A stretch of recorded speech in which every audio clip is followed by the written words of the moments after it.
to our public comment. Paula Brown first.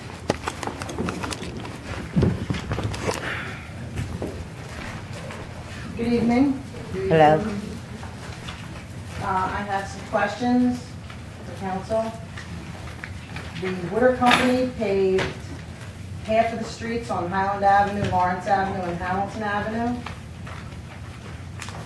Is the other side of the street going to get paved? No. No. We, if we remember when we did that ordinance about them paving, you know, just to complete the one side, and because they weren't even doing that much. And when we did that ordinance, we at least got them to pave more than they used to do. They only used to do right in that little area. But now they are going halfway in the corner, which is, I mean, I don't agree. I think the whole street should be done, but they won't do it. It looks horrible. Well, is the borough going to pick up the other half? Because the town is looking like a ghetto. There's no other word to say it, and I'm sorry, but it really is. And you can look at me like all that you want, Miss Hill. And I will. It looks like a ghetto. Miss Brown, And I'm Miss Brown, tired of living in a Miss ghetto. Brown, I'm you're tired speaking of to me, I'm right? speaking to everyone. Okay. No, I'm tired of living like this. Okay. It looks absolutely, not only does Miss it Brown, look I think they did horrible, your street better than they did anybody. not only, it looks great on half of the street, but the other half of the street is caved in. And when Hamilton Avenue collapsed a few years ago, this council promised that that whole street was going to be repaved. And it's not. It's only half of the street. When was that? How long was that? 2 years ago, I believe it was, there was a sinkhole and it took in half of the street. So, I mean, we're doing things Well, Ms. Brown, half-assed, when and this is why we have the But Ms. reputation that we Brown, have. do you really expect for every street that they dug up and they didn't finish paving, that this borough can take on that expense of Yes, paving all absolutely, the streets? Okay. because I pay $3,000 a year in taxes, which is higher than any other community around here. Any other All community. right. Anything else? Yes, I would like the bills, before you vote on them, to be given out to the public like every other municipality has, your list of bills, and your committee meeting minutes should also be available. You don't put committee meeting minutes up. And I also want to talk about the crime. I am tired. And there's no other word. I'm tired. Today was absolutely horrible. How they shut down 5th and Spruce because of the person that killed the guy in the barbershop in Upper Darby, and they thought he was in Darby. And they shut down the whole area. Then they had home invasion. Then they had the home invasion on 13th Street this afternoon that turned out maybe it wasn't a home invasion, but they have 4 people at gunpoint. You've got strong arm robberies. You've got armed robberies. You've got purse snatchings. You've got home invasions all the time. Now, this is totally, we are beyond out of control in this town. Say it again. I understand that crime is rising. You had a shooting on Spring Valley last night, and you had another shooting at 5th and Spruce a couple weeks ago, and nothing is ever released to the public.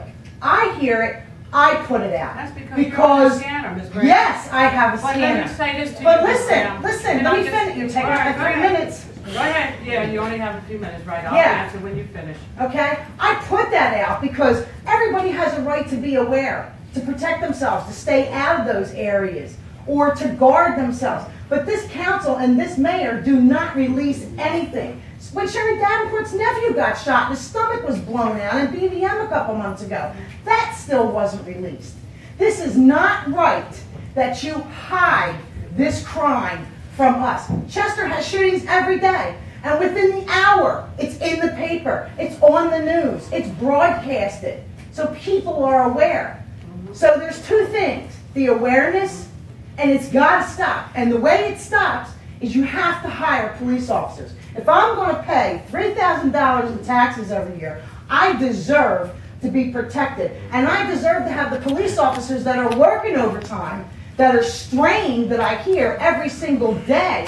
They deserve to be backed up. If we had the full amount And you know as well as I do, there's 14 vacancies that have never been filled for full-time officers. They need to be filled. And you can afford to fill those vacancies. Absolutely. You are? When? Because you said you were only going to do 5. And you've yet to do anybody. You're only hiring part-timers. When are you going to fill them? You're going to fill 14 full-time vacancies. We're not doing 14, but we are hiring. You're doing 5, and you've already lost some. Okay, Ms. Brown. It's not fair. It's not fair. Ms. Brown, you asked me to be quiet so you can talk, and I did. Thank you. Now, let me just say this to the public. It's absolutely right. We are dealing with a lot of crime right now. It's absolutely right. But we cannot say that our police are not doing their job. Nobody said that. And it's no one ever said that. People that where the crime, the police, the crimes that have been committed out here. Did you fail to say, Ms. Brown? I don't know. You know your information, but from the scanner, but the scanner don't tell you when they catch these guys. It doesn't matter if they're caught or not. They should be here before, so it doesn't happen. I'm not saying they're not doing their job. Don't twist my words. I'm not twisting. I've never said that. You know, they're understaffed. There's nobody on this earth that can stop crime. We try to prevent it. And we have our police officers. You can't prevent it with 7 full-time officers. You can't. You can't prevent it with 9 full-time officers. And if it's in the paper, they won't come here and do it. Listen, the International Chiefs of Police Association, according to our crime statistics, we need 22 patrol officers, plus detectives, plus the chief. We don't have that. You're out of order, sir. Jill, come on, Jill.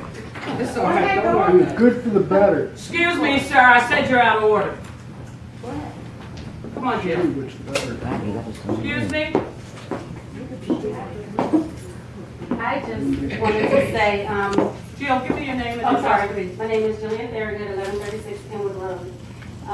I come to these meetings and usually I'm quiet. I wanted to talk today about property damage and how it seems as though sometimes people don't respect the residents of Darby.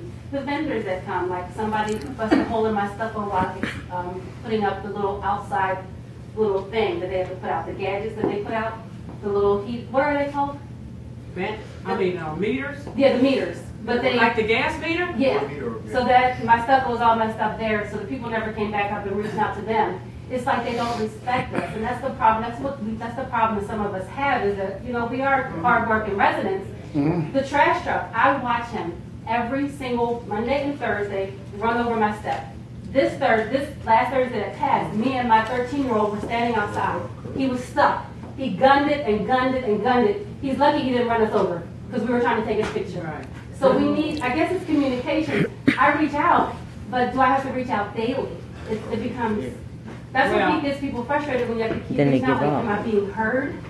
Because he doesn't care. The trash truck driver doesn't care. I know. Jill, did you report about the meter to the gas company? Because if you didn't do it, would you report here? No, not to you guys. Well, Mark, you can take care of that. Take care of that. He'll take care of that and call the gas company and find out about that if they damage Because your they're not property. sure if they did it, but it's right there where they installed it. They're responsible. They did it. If they did it, you know, they're responsible. And as far as the trash company, we will take care of that too. Okay. Because he done it just Thursday. I showed the pictures you emailed him. I did talk to him already, and he said he was going to take care of it.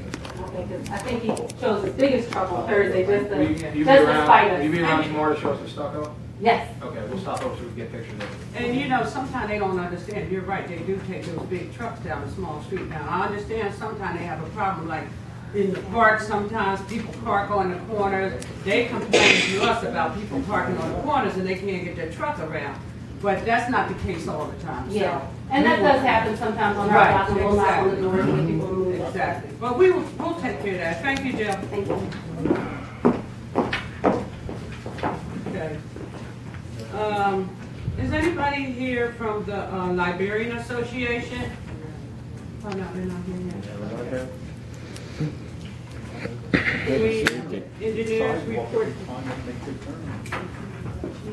Engineers report, please.